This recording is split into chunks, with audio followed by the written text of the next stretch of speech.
Hello class, कैसे हैं आप सब। आप सबका बहुत स्वागत है मेरे चैनल लर्नर पेज पे। आज की वीडियो में हम जो टॉपिक कवर करने वाले हैं वो है रेगुलेटिंग एक्ट 1773।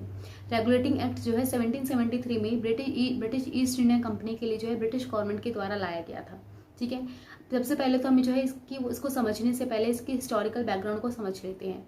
मतलब ये जो एक्ट है वो लाया क्यों गया था, इसकी क्या नीड थी, ठीक है, और ऐसी क्या कंडीशन बन गई थी जो ब्रिटिश ईस्ट इंडिया कंपनी के जो एडमिनिस्ट्रेशन में जो है ब्रिटिश गवर्नमेंट को जो है अपना हस्तक्षेप करना पड़ा, जो है अपनी चीज़ें रखनी पड़ी। ठीक है, तो इससे पहले वाली वीडियो में मैंने अभी तक जो पढ़ाया था वो था battle of Plassey, battle of Buxar, जिसके अंदर हमने देखा कि जो ईस्ट इंडियन कंपनी है वो भारत में जो है ट्रेडिंग कंपनी के साथ साथ जो है एक अच्छी जो है पॉलिटिकल पावर भी बनती जा रही है। और इंडिया में जो है उसने राजा और नवाबों के साथ जो है बहुत अच्छे से जो है अपनी ट्रीटीज वगैरह करी, जिसमें वो जो है फ़ायदा कमा रही थी। लेकिन सिचुएशन हमेशा ऐसी ही नहीं रही। क्या हुआ, 1764 में जो है ईस्ट इंडियन कंपनी बक्सर का युद्ध तो जीत गई। अब इसके बाद जो है कुछ कंडीशंस ऐसी बनी जिसके अंदर उसे बहुत ज़्यादा लॉस हुआ और वो जो है पूरी तरह से बैंकरप्ट हो गई। इस सिचुएशन को आने में जो है थोड़ा सा टाइम लगा। सबसे पहले जो है इसका क्या कारण था इसके बारे में पढ़ेंगे। ठीक है, तो अब हम पढ़ेंगे ऐसे कौन से कारण थे जिसकी वजह से जो है ईस्ट इंडियन कंपनी जो है बैंकरप्ट हो गई। ठीक है, सबसे पहला जो इसका रीज़न है वो है फर्स्ट एंग्लो मैसूर वॉर। ठीक है, जिसके अंदर ईस्ट इंडिया कंपनी ने जो है हैदर अली के साथ जो है वॉर किया था। ये वॉर बहुत लंबा चला। ये वॉर चला 1766 से लेकर 1769 तक। ठीक है, लेकिन ये वॉर इतना लंबा चला उसके बावजूद भी जो है इसका कोई फ़ायदा नहीं हुआ। ठीक है, अब इतना लंबा वॉर चला, जब भी कोई वॉर होता है तो उसमें जान माल की हानि तो होती है। तो उसी तरह से जान माल की हानि जो है ईस्ट इंडिया कंपनी को हुई, लेकिन इसका जो रिजल्ट आया उसमें जो है उनको कोई भी सेटिस्फेक्शन नहीं था और ना ही उनको कोई भी बेनिफिट हुआ। ठीक है, तो ये पहला रीज़न था जिस वजह से जिसमें जो है ईस्ट इंडियन कंपनी को बहुत ज़्यादा लॉस हुआ। ठीक है, इसकी बाद हम बात करते हैं नेक्स्ट रीज़न की। सेकंड हमारा रीज़न क्या था? सेकंड रीज़न था हमारा करप्शन। ईस्ट इंडियन कंपनी के जो ऑफिसर्स थे वो बहुत ज़्यादा करप्टेड थे। इस ईस्ट इंडियन कंपनी जो है बहुत बड़ा जो है प्रॉफिट कमा रही थी। ठीक है, क्योंकि पूरे इंडिया में कह सकते हैं ना कि इतनी इंडिया में अलग अलग जगह उन्होंने जो है इतनी कंपनी इस्टेब्लिश कर ली थी। ठीक है, तो जब इतनी कंपनी इस्टेब्लिश कर ली, अलग अलग जगह अलग ऑफिसर्स क्लर्क सब जो है कमा रहे थे। ठीक है, तो साथ में उन्होंने जो है काला धन भी कमाने लग गए, करप्शन बढ़ गया।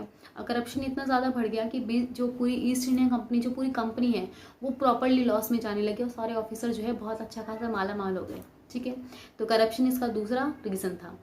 थर्ड हमारा अगर रीज़न की बात करें तो थर्ड रीज़न था हमारा टी ट्रेड। ठीक है, टी ट्रेड में जो है ईस्ट इंडिया कंपनी को बहुत ज़्यादा लॉस हुआ था। ईस्ट इंडिया कंपनी क्या करती थी, वो जो है इंडिया से जो भी टी होती थी, हमारे इंडिया में जो है टी बहुत अच्छी होती है। ठीक है, अच्छी मात्रा में होती है, तो इंडिया से जो है वो क्या करते थे, जो टी है वो लेके जाकर जो है अमेरिका में बेच देते थे। ठीक है, लेकिन क्या हुआ, कुछ समय बाद जो है डच की लोगों ने जो है वहाँ पर जो है टी सप्लाई करना शुरू कर दिया। तो जिस वजह से ईस्ट इंडिया कंपनी है उसका जो है टी का जो बिजनेस है वो ठप हो गया। ठीक है, जिसमें उसको बहुत ज़्यादा लॉस हुआ। ठीक है, इसका जो फोर्थ सबसे बड़ा रीज़न है वो है बंगाल फेमाइन। बंगाल फेमाइन का मतलब है कि बंगाल में सूखा। ठीक है, इससे पहले वाली वीडियो में मैंने आपको 3 प्रेसिडेंसीज के बारे में बताया था कि ईस्ट इंडिया कंपनी ने जो है अपनी पूरी इंडिया में जितनी भी कंट्रीज फैली हुई थी, जितनी भी फैक्ट्रीज फैली हुई थी, ठीक है, उनको जो है 3 पार्ट्स में डिवाइड किया था। सबसे पहला जो है बंगाल प्रेसिडेंसी, दूसरा है मद्रास प्रेसिडेंसी और थर्ड है हमारा मद्रास प्रेसिडेंसी, जिसमें से सबसे ज़्यादा स्ट्रॉन्ग प्रेसिडेंसी थी बंगाल की प्रेसिडेंसी। तो जब बंगाल में ही सूखा पड़ गया, बंगाल का मतलब उस समय जो बंगाल में क्या का मतलब है, बिहार, उड़ीसा, बांग्लादेश और बंगाल, इतना बड़ा क्षेत्र था। ठीक है, ये पूरा मिलाकर जो है उस समय बंगाल कहा जाता था। वहाँ पर जो है इतना सूखा पड़ गया जिस वजह से वहाँ के लोगों के जो है मतलब कि खाने के लाले पड़ गए। बहुत ज़्यादा लोगों को खाने को नहीं था।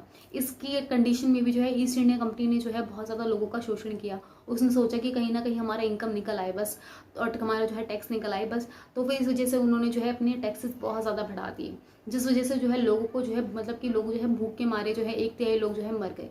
ठीक है, लेकिन फिर भी जो है फिर भी कह सकते हैं कि जो ईस्ट इंडियन कंपनी है वो फिर भी जो है लॉस में गई। ठीक है, ये देखो कि जब बंगाल में सूखा पड़ा उस समय भी जो है ईस्ट इंडियन कंपनी ने जो है रिलैक्सेशन देने की जगह जो है उन्होंने टैक्सेस को और ज़्यादा बढ़ा दिया, क्योंकि वो सिर्फ और सिर्फ अपना प्रॉफिट चाहती थी।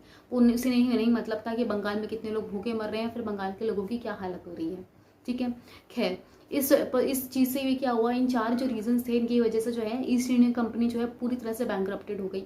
उस इतनी ज़्यादा उसके पास जो है इन्वेस्ट करने के लिए भी पैसा नहीं बचा कि इन फ्यूचर क्या हुआ, इन फ्यूचर उसे जो है जो ब्रिटिश गवर्नमेंट है उससे भी जो है बड़ी बड़ी मात्रा में जो है लोन मांगना पड़ा।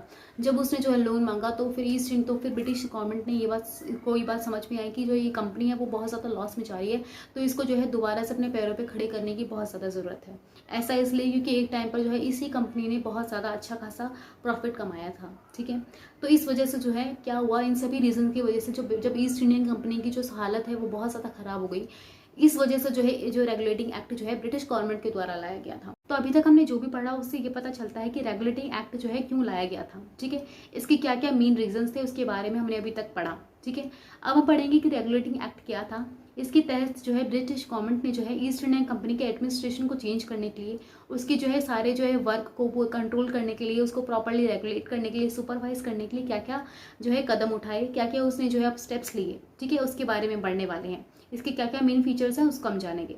तो सबसे पहली चीज़ तो जैसा कि हमने पहले आपको बताया था कि हमारे ईस्ट इंडियन कंपनी ने जो है क्या किया था कि इंडिया में जितनी भी जगह फैक्ट्रीज लगाई गई थी उसको जो है उसने 3 पार्ट्स में डिवाइड किया था अपने पूरे एडमिनिस्ट्रेशन को, जिसमें था पहला बंगाल प्रेसिडेंसी, मद्रास प्रेसिडेंसी और तीसरा है बॉम्बे प्रेसिडेंसी, ठीक है। इन तीनों प्रेसिडेंसीज में क्या था, मैंने आपको पहले बताया था फर्स्ट वीडियो में कि जो तीनों प्रेसिडेंसीज थे उसके अपने अपने गवर्नर थे और सभी के जो अपने अपने गवर्नर है वो अपने अपने अकॉर्डिंग इंडिपेंडेंटली काम करते थे और कोर्ट ऑफ डायरेक्टर्स को जो है सारी जो है रिपोर्ट सौंपते थे। ये सभी चीज़ें मैंने जो आपको फर्स्ट वीडियो में बताई हुई हैं, ठीक है। Arrival of east Indian company, ठीक है।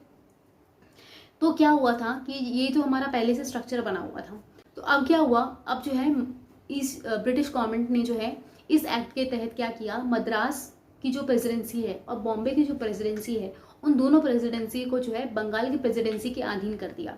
मतलब बंगाल की प्रेसिडेंसी को जो है सुपरवाइज करने के लिए ऊपर बना दिया, मतलब कि हेड बना दिया और उसके नीचे इन दोनों प्रेसिडेंसीज को रखा। मतलब अब मद्रास की प्रेसिडेंसी और बॉम्बे की प्रेसिडेंसी जो है बंगाल की प्रेसिडेंसी के अंदर जो है काम करेगी, ठीक है। और साथ में जो है बंगाल की प्रेसिडेंसी के जो गवर्नर थे उनको जो है गवर्नर से हटाकर जो है गवर्नर जनरल बना दिया गया, मतलब उनकी पोस्ट को आगे बढ़ा दिया गया, जिस वजह से उनको गवर्नर से गवर्नर जनरल बना दिया गया, ठीक है। अब क्या होना था, अब जो है जैसे पहले क्या होता था तीनों गवर्नर अपने अलग अलग इंडिपेंडेंट रिपोर्ट बनाते थे, अब ऐसा नहीं होगा।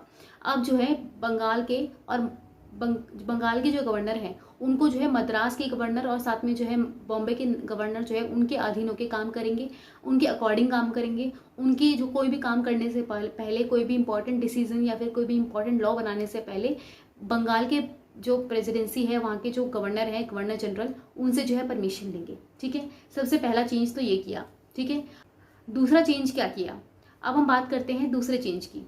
दूसरा चेंज क्या किया ब्रिटिश गवर्नमेंट ने, सबसे पहली चीज़ तो जो तीनों प्रेसिडेंसीज हमारी मद्रास, बंगाल और बॉम्बे, तीनों प्रेसिडेंसीज को जो है जो गवर्नर हैं उनके नीचे जो है 4 एग्जीक्यूटिव काउंसिल्स को रख दिया, ठीक है। मतलब कार्यकारी परिषद, ठीक है।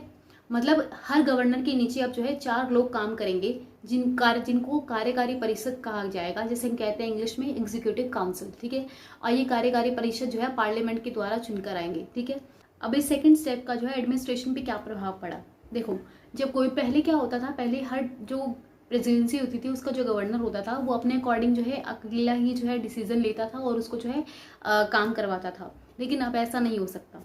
अब जो है हर जो गवर्नर है उसको डिसीजन लेने के लिए पहले अपने एग्जीक्यूटिव काउंसिल के साथ जो है डिस्कस करना पड़ेगा, ठीक है। अब देखो तीनों गवर्नर हैं, तीनों के नीचे 4 लोग हैं और हर किसी को जो है अपने कोई भी डिसीजन लेने से पहले, कोई भी लॉ बनाने से पहले अपने नीचे के 4 एग्जीक्यूटिव काउंसिल्स के साथ जो है सलाह मशवरा करना पड़ेगा, ठीक है। अब इस समय क्या होगा, अब देखो कोई भी जैसे मान लो कि कोई भी डिसीजन है उसको लेना है गवर्नर को, ठीक है। अब गवर्नर को कोई भी डिसीजन लेना है तो जितने भी उसके नीचे 4 लोग हैं, ठीक है, और प्लस में गवर्नर 5 हो गए। अब 5 में से कम 3 वोट जो है उस लॉ जो भी वो बनाना चाहता है उसके जो है फेवर में होने चाहिए, तभी कोई लॉ बन सकता है, अदरवाइज वो लॉ नहीं बनेगा, ठीक है। तो इस तरह से जो है क्या हुआ, इस तरह से जो है ब्रिटिश गवर्नमेंट ने जो है डिसीजन मेकिंग जो पावर है उसको जो है डिस्ट्रीब्यूट किया 5 लोगों में, ठीक है। इसका मतलब ये है कि अब कोई भी गवर्नर जो है बहुमत के अकॉर्डिंग ही काम करेगा और अपने नियम जो है बहुमत के अनुसार ही बना पाएगा, ठीक है। उसको जो है किसी भी डिसीजन को लेने से पहले उसे मेजॉरिटी चाहिए होगी, ठीक है। अब हमारा थर्ड पॉइंट है सुप्रीम कोर्ट। 1774 में जो है कोलकाता में जो है सुप्रीम कोर्ट स्टैब्लिश किया गया। ये सुप्रीम कोर्ट जो है इंडियन नेटिव्स के लिए नहीं था। ये जो सुप्रीम कोर्ट है ये जो ईस्ट इंडियन कंपनी है उसके ऑफिशियल्स के लिए था। जो भी क्लर्क होते थे या फिर कोई भी डिसीजन उन्होंने लिया है, कोई भी प्रॉब्लम आ जाए तो उन प्रॉब्लम्स को सॉल्व करने के लिए, कोई भी कॉन्फ्लिक्ट्स हैं उनको सॉल्व करने के लिए जो है इस सुप्रीम कोर्ट का जो है सहारा लिया जाता था। ठीक है, तो ये हमारा जो है थर्ड पॉइंट हो गया। अब फोर्थ पॉइंट हमारा क्या कहते हैं, फोर्थ पॉइंट में जो है ब्रिटिश गवर्नमेंट ने इस चीज़ को बिल्कुल प्रोहिबिटेड कर दिया, बिल्कुल बंद कर दिया कि जो है कोई भी ब्रिटिश ईस्ट इंडिया कंपनी का जो भी कोई भी ऑफिशियल है, कोई भी पर्सन है, कोई भी व्यापारी है या फिर कोई भी क्लर्क है, वो किसी भी तरह के प्राइवेट जो है ट्रेड में नहीं जाएगा। ठीक है, किसी भी तरह के प्राइवेट ट्रेड में जो है इन्वेस्ट नहीं करेगा, किसी भी तरह के प्राइवेट जो है ट्रेड में जो है अपना कंट्रीब्यूशन नहीं करेगा। ठीक है, वो गवर्नमेंट क्लर्क है, ब्रिटिश ईस्ट इंडिया कंपनी का क्लर्क है तो वहीं का होके रहेगा। ठीक है, और लास्ट पॉइंट हमारा है कोर्ट ऑफ डायरेक्टर्स। जैसा कि मैंने आपको पहले बताया था कि जो गवर्नर है वो अपनी सारी रिपोर्ट्स जो है कोर्ट ऑफ डायरेक्टर्स को देते थे। अभी भी वही सेम चीज़ थी कि कोर्ट ऑफ डायरेक्टर को जो है सभी गवर्नर जो है अपनी अपनी रिपोर्ट देंगे। ठीक है, अब इसके अंदर क्या चीज़ थी कि देखो, पहले जब हमारी ईस्ट इंडियन कंपनी भारत में आई थी तब सिर्फ और सिर्फ कमर्शियल एक्टिविटीज़ को जो है कोर्ट ऑफ डायरेक्टर्स संभालते थे। ठीक है, लेकिन अब क्या हो गया था, मैंने आपको बताया कि जैसे कैसे कैसे जो है ईस्ट इंडियन कंपनी जो है कमर्शियल चीज़ों के अलावा जो है पॉलिटिकल चीज़ों में भी, पॉलिटिकल इश्यूज़ में भी जो है खुद को इन्वॉल्व करने लगी थी। तो अब जो है जो भी कमर्शियल इश्यूज़ हो गए, कोई भी ट्रेडिंग इश्यूज़ हो गए, साथ में जो है कोई भी पॉलिटिकल इश्यूज़ भी जो है उन सभी की रिपोर्ट जो है कोर्ट ऑफ डायरेक्टर ही संभालेंगे। ठीक है, तो ये था हमारा रेगुलेटिंग एक्ट, जिसके अंदर हमने देखा कि कैसे जो है ईस्ट इंडियन कंपनी को जो है रेगुलेट करने के लिए, उसके काम को जो है रेगुलेट सुपरवाइज करने के लिए और उसको जो है वापस अपने पैरों पे खड़ा करने के लिए जो है ब्रिटिश गवर्नमेंट ने क्या क्या स्टेप्स लिए। ठीक है, अब वैसे तो ये जो रेगुलेटिंग एक्ट आया इसके अंदर जो है बहुत सारी कमियां भी थी, जिसको आगे सॉल्व करने के लिए आगे 2 एक्ट और आए। ठीक है, मतलब कि जो एक्ट आया था इसमें कुछ प्रॉब्लम्स थी, ड्रॉबैक्स थे, जिनको सॉल्व करने के लिए जो है 2 और एक्ट आए। ठीक है, उसके बारे में हम अगली वीडियोस में पढ़ेंगे। ठीक है, आई होप कि आपको जो है रेगुलेटिंग एक्ट बहुत अच्छे से समझ में आया हो, रेगुलेटिंग एक्ट क्यों हुआ था, कैसे हुआ था। ठीक है, इसके क्या क्या मेन फीचर्स थे, इसको अच्छे से समझ लें। अगर आपको वीडियो थोड़ी सी डिफिकल्ट लगी हो तो एक बार फिर से आप इस वीडियो को देखें तो आपको और अच्छे से समझ में आ जाएगा कि गवर्नमेंट ने क्या क्या डिसीजन लिए थे ईस्ट इंडियन कंपनी को जो है अपने पैरों पर खड़ा करने के लिए। ठीक है, तो अगर आपको मेरी वीडियो अच्छी लगी तो प्लीज़ लाइक शेयर सब्सक्राइब करें। Thank you.